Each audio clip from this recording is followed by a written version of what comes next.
Welcome to the Living Well Church podcast, and thanks for tuning in today. Our mission as a church is to help people find faith in Jesus and a life of purpose and hope. You're about to watch a message that will challenge you, inspire you, encourage you, and most of all, point you to Jesus and the life of purpose and hope He has planned for you. So lean in and enjoy, and let God speak into your life. Okay, so I've got my note to say 3 volunteers. So I had 3 willing volunteers, and unfortunately 2 of them were unwell. So Joe is my rescuer today, and Jack's an original, but we're down to 2. So I've got these 3 volunteers here. Now you possibly know that they're avid followers of sports teams. But if you didn't know them, you may not know that, because how is it that we know that someone follows a team? Well, often it's how often they talk about the team, maybe bore you to death about the team. All the knowledge they have of the ground and the history, what they know about the players. Quite often it's how much time and money that they invest in the team. When Jack's my son, when he was a little boy, he was so obsessed by a football team, and every birthday, his birthday's in August, the postman changed his round to bring Jack his new kit on his birthday, because he knew that was what was arriving, because he was so obsessed with making sure he got it, and the postman was a really nice man. But it's, we invest time and money in the team. Often it's that knowledge and that passion that really shows through. Now, as I say, looking at these 2 fine specimens here, if you didn't know them, you at this point possibly couldn't know where their allegiance lies. Although Jack is very poor at following instruction, because actually he's had to zip his top up because what he's wearing would sort of show it.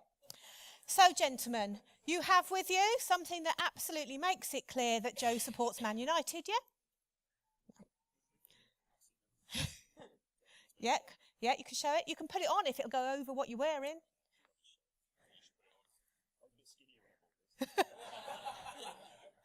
And Jack? Can you grab the microphone? Let's see. So, Joe, if you don't know, anybody not know what that, or doesn't know because Joe talks about it a lot, that is a old, okay. Oh. A very old Liverpool shirt. Jack, that's quite tight too. It is on the first leg. So, anyone not know what this one is? It's probably most of you. Ice hockey, well done, Lucy. So it's the Philadelphia Flyers. Okay. So Jake is here because these 2 now have, Jake is going to time them, he's going to give them the microphone. You're going to judge in a minute which one is the best follower of their team. And I didn't set it up to be the 2 most competitive people in church. It's just ended up like that. It was going to be Chris Beach with Wales and Hannah with their beloved West Ham. But there you go. Jake is going to time you, and you cannot go over the 30 seconds. You have to tell us why you support, Jack, the Philadelphia Flyers. Tell him when you're ready. Mm-hmm. I support them because we used to play on the Xbox on NHL, and they had a really cool black kit, which isn't this one, obviously. And they were the toughest team. So they weren't very good. First year I supported them, they finished last, but they beat everyone up. So I was like, if you're not going to win on the scoreboard, you can win on the ice. I have flown about 3,000 miles and then got on a bus for 3 hours to go and watch them play in Philadelphia. And last night I stayed up till 3 a.m. to watch them lose 6-0.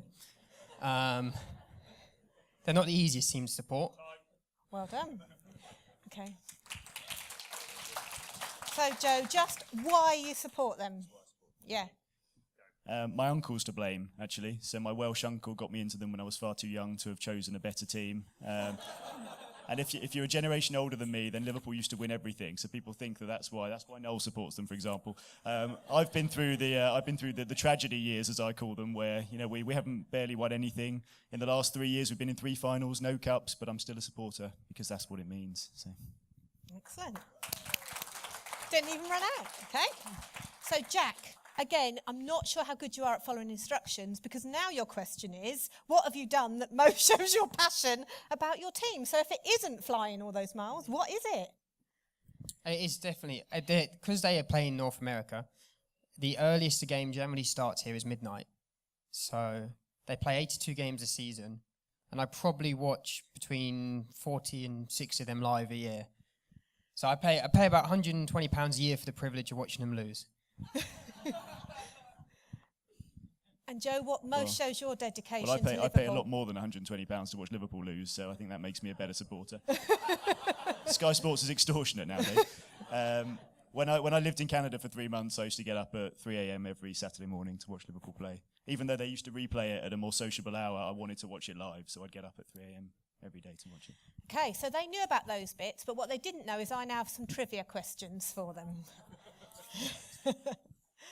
So, Joe, Liverpool Football Club was founded in 1892. I thought you might know that. That was too easy. Sounds vaguely familiar.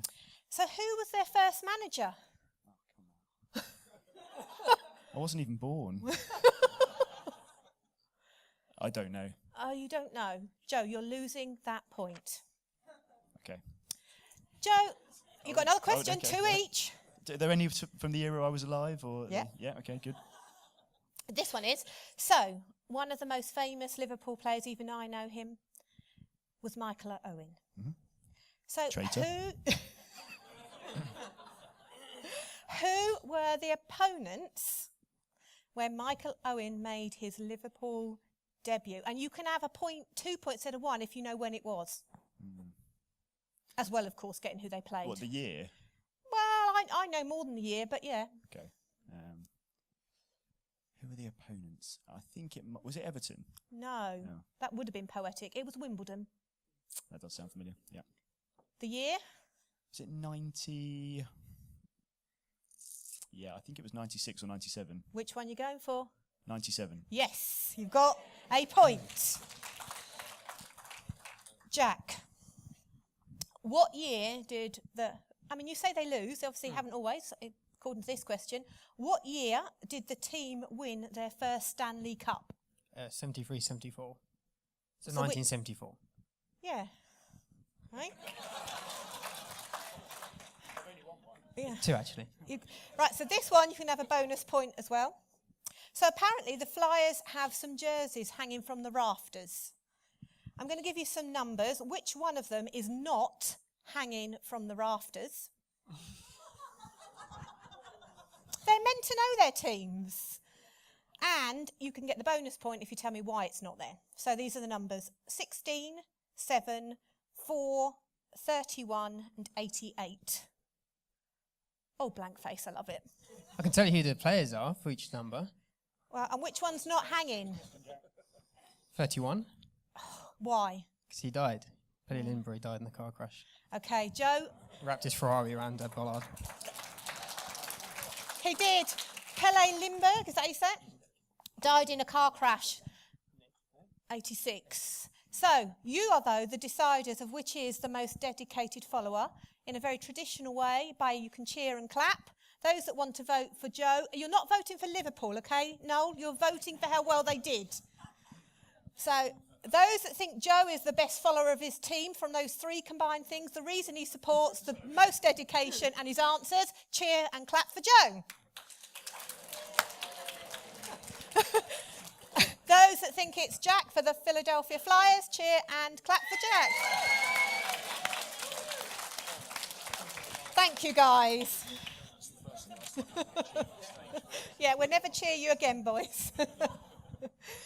So, why did we do that? Well, actually, being a disciple is being a follower. It's being a follower of Jesus. Now, there are some similarities. This is much more superficial, believe it or not. It is less important, absolutely. But there are some similarities between being a disciple, a follower of Jesus. You know, there is dedication there, paying for Sky Sports so that you can watch. There is passion there. We saw there was a degree of knowledge about their teams. Now, those of you that know them will be aware they will also talk a lot about those teams. It was clear of the time and the money that they've given, and to some extent sacrifice, another similarity between being a follower of Jesus. But one of the things I think why people support a team as well is a feeling of community and of joint identity, a belonging to something and being involved in something, which is also part of being a disciple of Jesus, a follower of Jesus. So it's quite easy, especially if the guys wear their tops. If Chris was here, he probably would have already been wearing his Wales top this morning because they won yesterday and he's then always happy to wear it. So, it is obvious often when people are wearing their jerseys who they support. But if you're a follower of Jesus, what is it? What's the thing that means that people know that that's who you are? Well, I don't know whether you are going to give a different answer to this, but actually Jesus tells us what the answer should be in John chapter 13, where he says this: "A new command I give you, love one another. As I have loved you, so you must love one another. By this," so the loving one another, "all men will know that you are my disciples, if you love one another." How we love one another is how we wear the jersey of being a follower of Jesus. So we're looking, as we continue, it's the last week, we've been looking for a couple of weeks at why church, but this morning in the context of discipleship and care. Now the why church bit, I'm not saying why church is in big context, worldwide church. We're looking at why we as a group here at Living Well, why we believe church is important and what that means for us as a group of people who follow Jesus but do it together here. Or people that are becoming interested in knowing more about Jesus and are coming here to find that out. And we do that here predominantly on a Sunday and then in our small groups through the week. That's the church part in context for today. Us meeting together, learning about Jesus, being a community together Sunday and in small groups. The disciple bit is being the dedicated follower of Jesus. Now actually, both Joe and Jack are actually more dedicated to following Jesus than they are their teams, and they are pretty dedicated to their teams. And the same would have applied for Hannah and for Chris if they'd been with us too. But I think that disciples grow best in community together and care and love each other. Children grow best in an atmosphere and a place of love. Children develop best in a safe place and an atmosphere of love. And I don't think adults are that different. We grow together better in a place of and an atmosphere of love. But Jesus actually described in a number of ways what being his disciple would look like. And we're going to look at something today which just gives a bit more information about us being followers of Jesus, us being disciples. And that's in Luke and chapter 14. So it's Luke 14, and I'm going to start at verse 25. As I'm reading it, you can imagine to yourself whether this describes your walk, your following of Jesus. And it's actually entitled The Cost of Being a Disciple. So Luke 14. Large crowds were travelling with Jesus, and turning to them he said, "If anyone comes to me and does not hate his father and mother, his wife and children, his brothers and sisters, yes, even his own life, he cannot be my disciple. And anyone who does not carry his cross and follow me cannot be my disciple.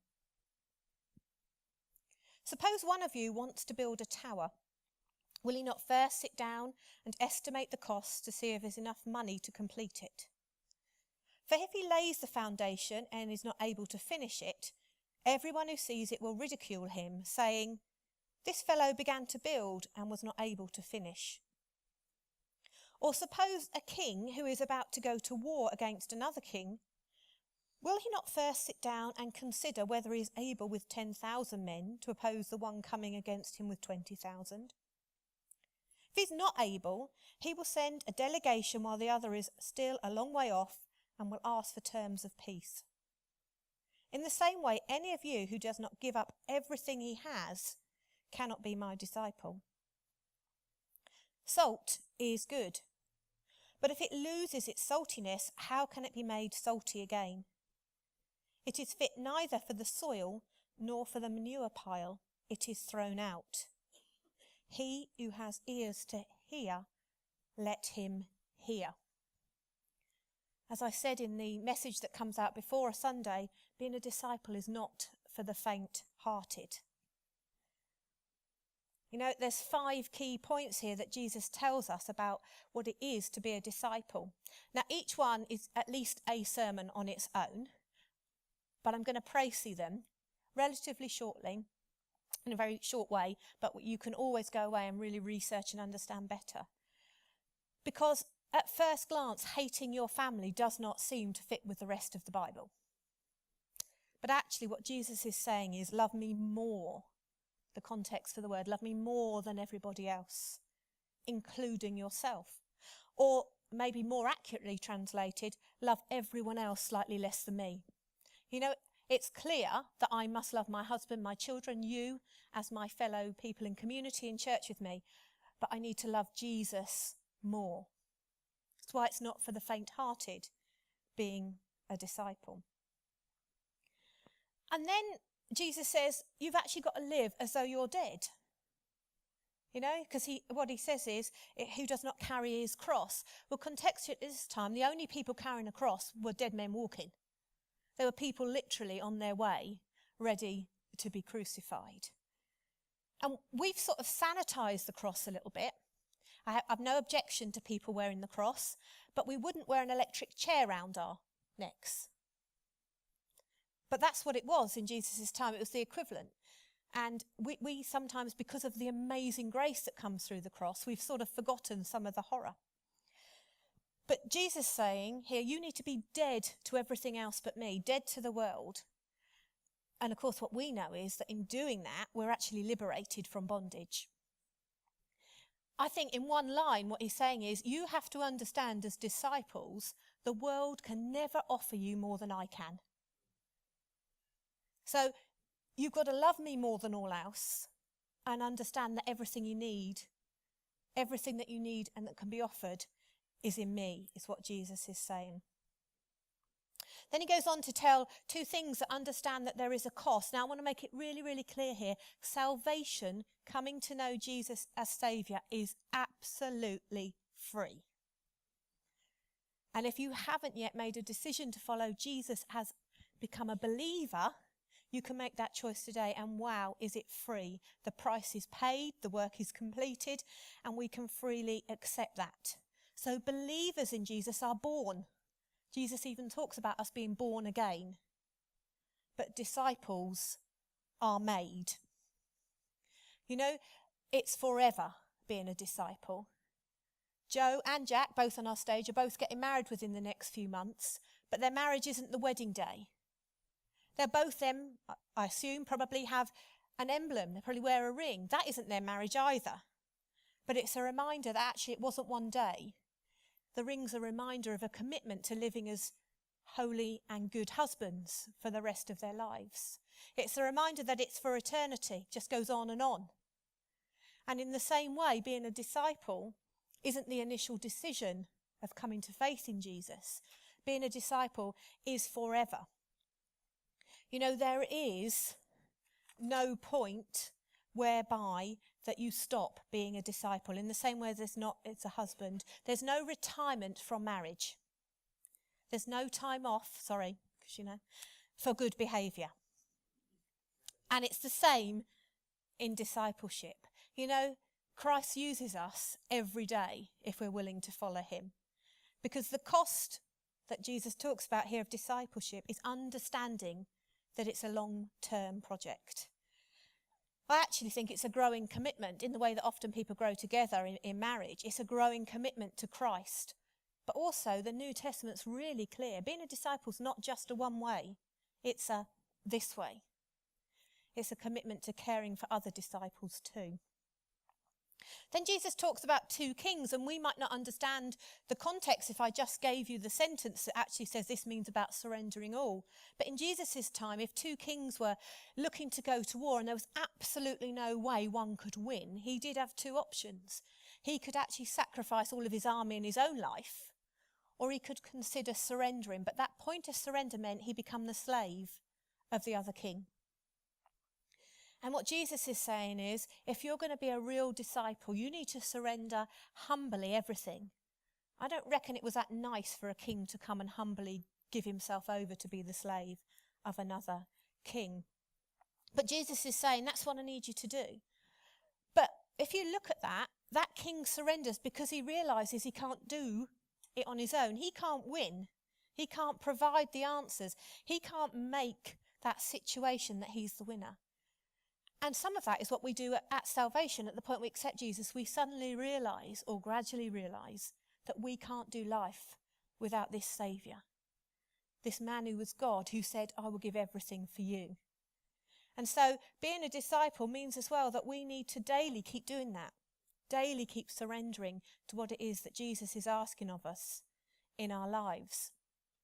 And then Jesus says something that, again, doesn't have quite the same significance in 2018. He says that disciples are like salt. You know, and I'm sure you've heard it said before that in that era, salt was really precious. Our word salary comes from the word for salt because people were paid in salt. It was so precious. It was precious because it preserved things. It stopped things going bad. It also, salt acted like an antiseptic, although I'm very grateful I don't have to put salt on a wound now. But it acted like an antiseptic. But like today, when things are precious or costly, sometimes people try to sort of put some other stuff in. And so when he talks about the salt remaining salty, it was pure salt that had this influence. And if people sold you or you bartered for salt, you might find you hadn't bought pure salt. There might be some other minerals or something, bit of dirt in it. And it's pure salt that actually has these effects. And what Jesus is saying is, if you're going to follow me, and you've already said, yeah, I love you more than anybody else. Yeah, I absolutely will live as though you're the most important and I'm dead to the world. I'll understand that it's a lifelong commitment and I'm going to keep surrendering and doing as you ask. He says, hold on, you've got to influence those around you. You've got to be like salt. And I wonder whether we do influence those around us in that way of stopping the decay that's going on or keeping things pure. We want to act like an antiseptic.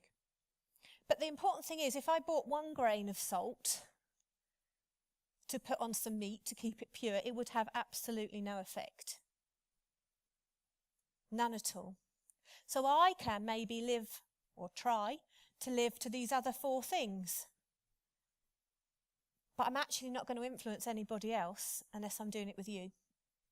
Because 1 grain of salt is really ineffective. And so as church, as a group of believers and then believers who want to become followers, we're together the purity, the influence, and the antiseptic for where we are. So I want us to be a church that is as more enthusiastic about Jesus than other things we might follow, whether that be sports or fashion or a singer or whatever. And I think there's been a consistent theme when we looked at worship and we looked at outreach, is that we only do that and do it well, passionately, when actually it's an overflow thing. It's come because just how much we know who Jesus is. It comes out of relationship. In the way that when Joe first knew Liverpool, he wouldn't have been as enthusiastic as now. And Jack wasn't as enthusiastic. It grows. The more you get caught up in that, the more you learn about it, the more you're involved, the more in your community about it, the greater the impact is.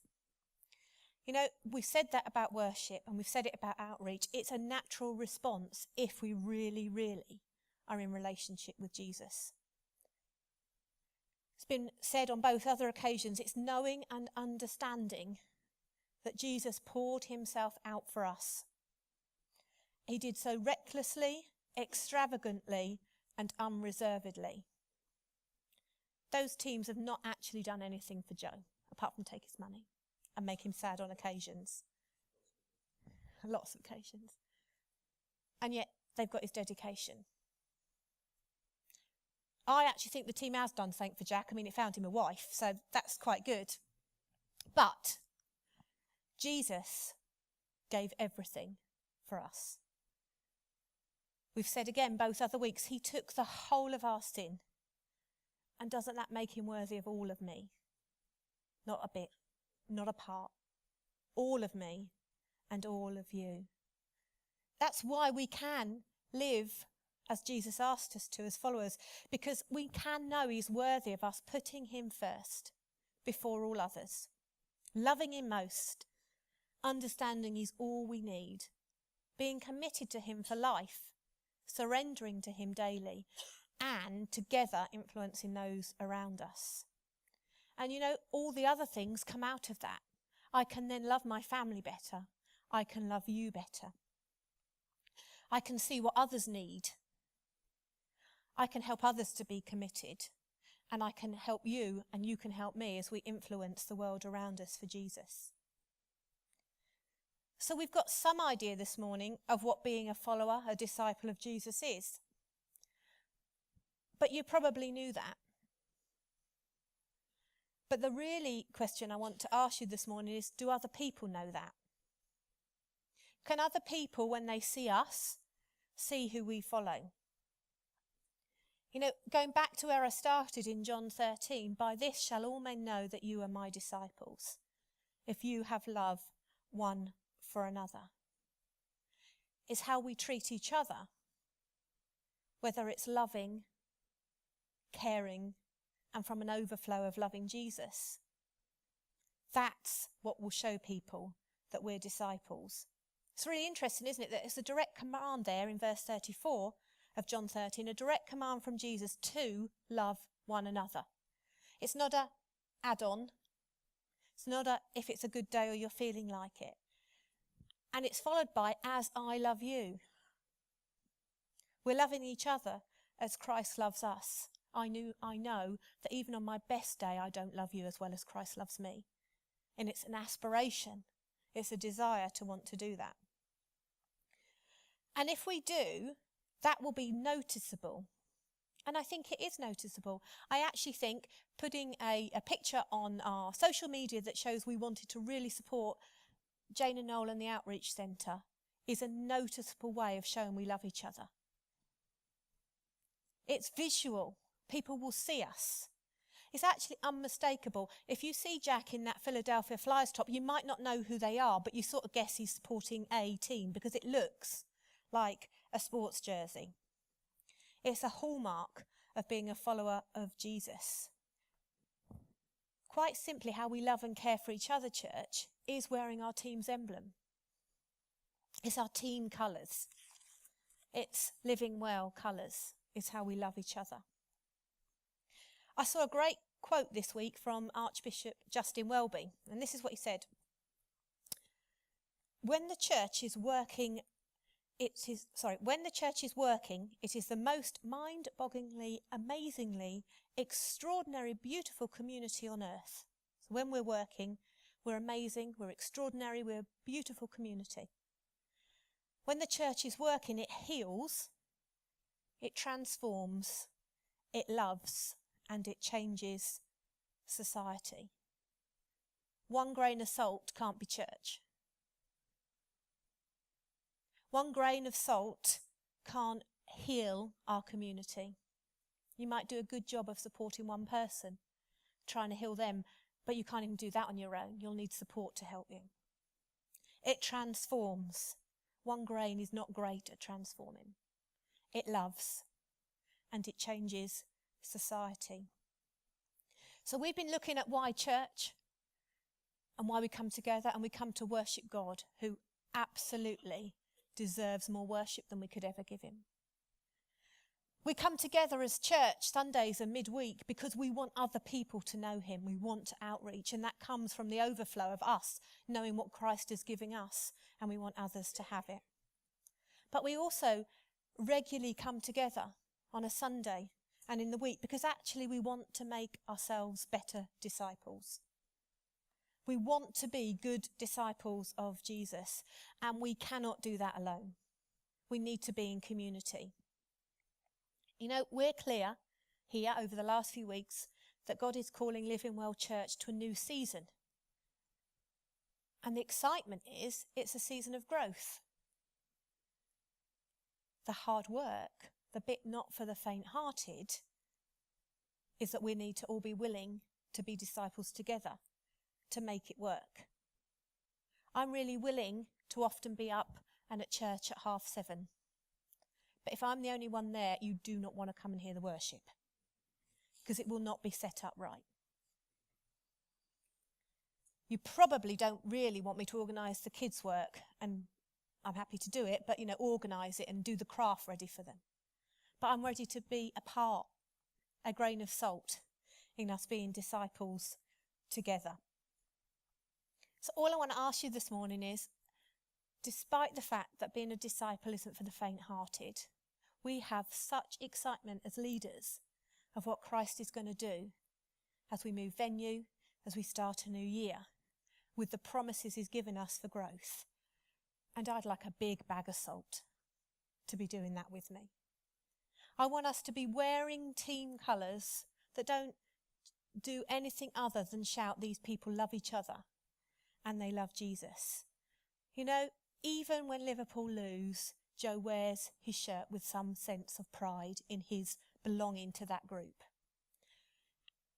And it is a shame Chris isn't here, because he would have been wearing his Wales shirt with absolute pride today because they won yesterday. How much pride, in the right sense, are we willing to give by wearing team colours that say we're Living Well Church and we're here so that people can find faith in Jesus and a life of purpose and hope?